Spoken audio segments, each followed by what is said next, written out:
Jan, pokoknya asal-usulnya ada pencahayaan, maka orang yang sholat tiap hari pasti hidupnya lebih bercahaya dan mencahayai.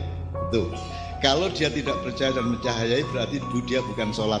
Dia mencari keuntungan pribadi di depan Tuhan. Jadi al-amalu binniyah. Nomor 2, puasa itu lambangnya adalah air arak. Bukan araknya, tetapi proses peragiannya. Hatimu dari ketela yang keras menjadi tape yang lembut.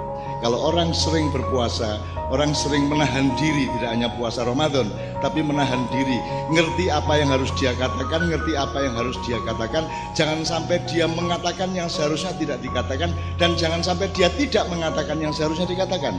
Jelas ya? Kalau dia sering menahan diri seperti itu, maka dia akan menjadi lembut seperti tape. Gitu.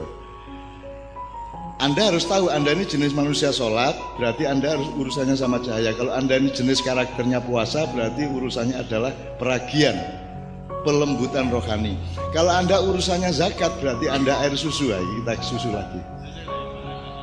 Susu itu tidak ada kambing yang menyusu susunya sendiri, dan tidak ada ibu yang menyusu susunya sendiri. Kalau tidak anaknya pasti bapaknya. Kan gitu. Itu. Kalau haji lambangnya adalah madu. Jadi orang yang tadi Rashid mempertanyakan, orang pulang haji tapi tidak bertambah kebaikan sosialnya, kan itu. Nah, orang yang sudah haji berarti dia sudah la syarqiyah wala gharbiyah, seperti dibilang Mbah Nevi tadi itu. Dia sudah madu, disebut makanan bisa, disebut minuman bisa. Dia sudah tidak barat timur, dia sudah universal. Wong nek wis kaji kuwi orang yang sudah tidak beda-bedakan. Misalnya Pak Kapolres ini, kita nggak perlu tahu beliau Protestan apa Katolik apa Hindu apa Buddha, kita nggak perlu tahu. Aslinya ini fenomena Abu Thalib. Saya tanya sama Anda, Abu Thalib Muslim apa bukan? Beda pendapat kan? Ada yang bilang tidak, dia tidak pernah bersyahadat. Lalu masa ini syahadat lapor kowe ngono. Lah nek dia diam-diam bersyahadat, diam-diam dia sholat. Sebenarnya ini satu dalam satu ujian dan satu fenomena cermin bagi kita semua. Yang terbaik itu kelakuannya apa identitasnya? Kelakuannya. Jadi biarkan Pak Kapolres agamanya apa itu urusan di dapur. Yang penting warungnya sehat, kan begitu. Yang penting outputnya sehat. Yang kita lihat perilakunya, hasil kerjanya, kemaslahatannya dan manfaatnya, kan gitu. Makanya saya teman sekalian agak gelisah karena orang Islam ini terlalu nyetok-nyetok ke pawone.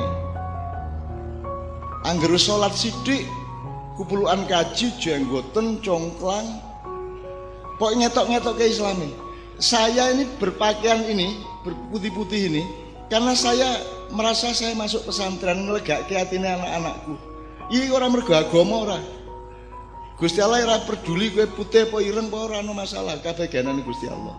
Iki mergo ben Caca Maiyah rada legoke cak nun yo gawe padha karo aku kan, biar lega atine.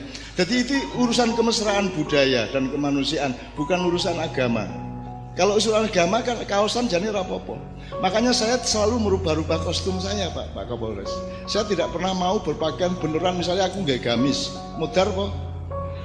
Aku nggak rok dawa kae. Ya terus jur kene tak kayak selempang, ubel-ubel, ban Vespa putih gitu. Terus bagaimana dong hubunganku sama engkau? Aku nanti mampir warung lucu loh. Monggo aku mampir warung mesti ngene ta aku mangan.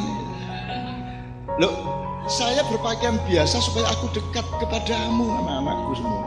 Kan begitu. Supaya engkau tidak segan-segan. Tapi ya kebangetan kadang-kadang. Meluk saya tidak segan-segan, sembarang wis wani karo aku kabeh wong wis. Oh, pokoknya konangan sidik nang toilet di airport itu wis foto, salaman. Pokoknya orang entek wis. Dan saya saya merasa senang karena saya dekat, Anda dekat sama saya, Anda tidak takut sama saya. Nek Gus Dur mbiyen liwat kowe wani apa? Gus Dur, rawani to? Rawani nek karo aku cak nun ngono kae. Sehat, sip. Horas gitu. Jare Kanjeng Nabi dikongkon berpakaian seperti orang yang paling miskin di antaramu, kan begitu. Lah aku iki nggawe pakaian rada apik iki ditukokke jamaah ya. Tapi saya tidak pernah punya pakaian yang bagus terbaik seperti ini. Jadi saya tuh bingung nek undangan manten, undangan birokrasi ngono kae saya bingung pakaian saya karena aku duwene sing ngene iki tok, gitu ya. Dan tidak pernah pakai sepatu. Dan aku nggak sepatu pisan di foto viral. Yo cak nun sepaton modar. Iya. Nah, teman-teman ini kita ini sering mendramatisir. Begitu aku sandalan terus sandal itu digedek-gedekke, sandal lebih hebat dari sepatu, gitu kan? Ngono. Apa sithik gumun, apa sithik digedek-gedekke, kita ini lebay, kita ini guluwun kata Al-Qur'an, berlebihan segala sesuatu, memuja berlebihan, membenci berlebihan, dan sekarang itu kita berada dalam situasi kalap di Indonesia. Yang benci terlalu benci, yang cinta terlalu cinta. Mari kita kembali ke tawassut. Kita kembalikan ke tengah-tengah di antara kita.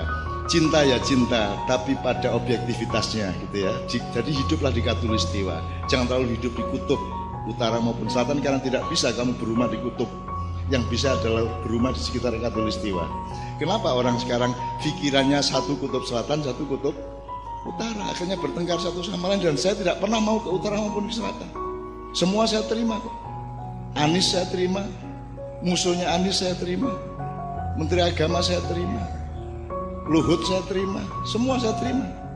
Dan Anda tidak usah curiga sama saya, rumah samu aku bisa dikendalikan sopo-sopo. Saya tidak bisa dikontaminasi oleh siapapun sejak saya umur 4 tahun. Ora iso aku mempengaruhi aku. Dicoba Gusti Allah. Wong tuaku tak tinggal, tak kunci lawange, tak obong. Mergo aku dinesoni, coba. Jadi wong tuaku ya gede-gede kecile wis ngerti lah pokoknya bocah iki ben wae. Rasa dipenggak, rasa dipenging gitu kan. Jadi teman-teman sekalian, saya ingin menegaskan, memberi garis baru kepada Pak Kapolres bahwa kebenaran memang bukan milik kita. Kita itu mencari kebenaran karena tidak pernah kebenaran ada di dalam diri kita. Begitu kita dikasih Tuhan, kita taruh dalam hati dan pikiran kita, keluarnya jangan kebenaran, keluarnya kebijaksanaan. Kalau yang kita keluarkan kebijaksanaan, makanya ud'u ila sabili rabbika bil hikmah, bukan bil haq, bukan bil khair, bukan bil ma'ruf, tapi bil hikmah. Keluarnya harus bijaksana. Ono bocah belong, nek cara kene piye Mas? Belong tau sing njur mengkilap kene nek ngono sungi lho. Terus diceluk mat belong ngono to. Ono bocah ngos. Terus gue bocah ngos nanti ngos. Apik ora kuwi? Jadi tidak semua yang kita ketahui sebagai kebenaran boleh kita omongkan. Saya sering kasih contoh sangat sederhana. Seorang anak umur 2 tahun mulai bisa ngomong, tanya sama ibunya, Bu, saya dulu keluar dari perut ibu lewat mana? Apakah ada seorang ibu yang menjawab dengan kudus dan jujur? Kan harus bohong. Dan itu kebohongan yang baik. Mosok ibu gini ya ora no, ya pasti kok gini. Ibu saya dulu bilang kok kelek kan gitu. Karena saya nanya terus, dari mana saya dulu keluarnya, kan kita misterius. Dari mana? Ibu bilang dari kelek. Terus aku bayangke bertahun-tahun kok iso ya lewat kelek gitu. Jadi kuncinya Pak Kapolres, yang kami lakukan adalah bijaksana, hikmah ya. Makanya kerakyatan yang dipimpin oleh hikmat kebijaksanaan, itu double kata-katanya pitik dan ayam. Sebenarnya kebijaksanaan adalah hikmah, hikmah adalah kebijaksanaan, tapi apa-apa Indonesia itu keliru tidak masuk neraka karena niatnya baik kan gitu kan.